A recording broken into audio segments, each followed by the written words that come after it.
Hello, welcome to another 5 Business Rules. I'm Nicole Krug, Digital Marketing Strategist with Socialite. And I am Monica Jansen, Head Kick-Ass Copywriter and Strategist with Jansen Communications. And today we are talking about an important lesson for small business owners, which is you need to keep control of your own hosting account. Now, I realize this is absolutely not a sexy topic and not something that's interested, but I can't tell you the number of sites I have rebuilt because people can't access their own hosting account. I hear so many stories about developers keeping things hostage, or they don't, they're going to charge you $5,000 to make an update and they're going to take 6 weeks to do it. Monica actually just brought me a client that is in this situation right now that we're trying to help her get out of being controlled by a developer. Yeah, so really what that means in layman's terms is typically if your website is being held hostage, you don't have access to it, it's because the website developer is hosting it themselves or has chosen a hosting plan for you with a site like HostGator, SiteGround, or GoDaddy, but they are not giving you the credentials. So you're essentially locked out of your own house. And this is not, and that is actually point number one. It is your website. Mm-hmm. You need to control it, right? Mm-hmm. But that it also rolls right into, if somebody is hosting it for you, you are locked into a specific developer. You have to use them.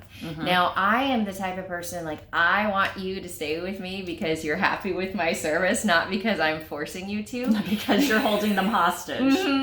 And so it gives you a lot more flexibility and freedom that you can compare different developers and you can change without a big ordeal, without messing up your website, no outages or anything. Right, and that's one of the.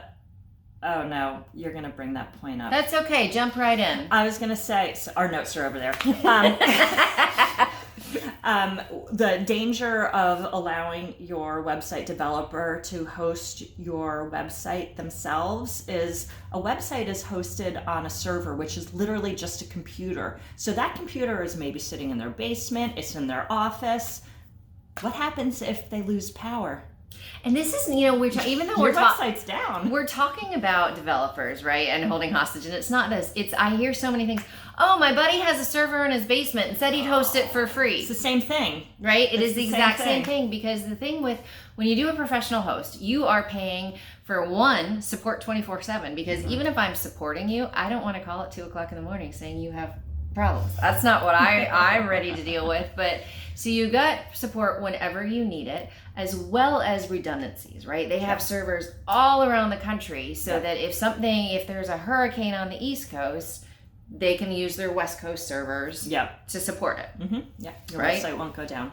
So that was actually points 4 and 5, but now we're going to go back to point number 3, which is you pay for only what you need. I have another client that we're getting out of this situation right now, and they have a very basic post or site. When I say this, I mean 10 pages. There's not a lot for it, which means you should be paying for pretty much a basic hosting plan, which will run you, let's say, $150 a year. That's actually generous. You can get these people had them paying for something called a VPN, which is a virtual private server. Oh my God. And the crazy thing, so they they had a VPN for all of their clients. They were charging them the price of all the clients. So they were charging them $500 a year to host when they actually really only need. And so unethical.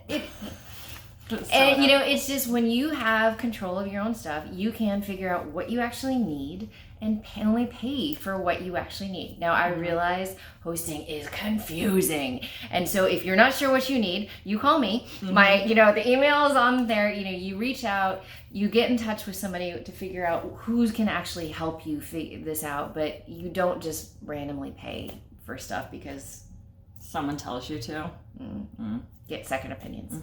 So yeah, I know this isn't fun, but it's super important. So thanks for watching, and if we saved you a few bucks, give us a thumbs up and let us know if we can help, and we'll see you next time. Bye.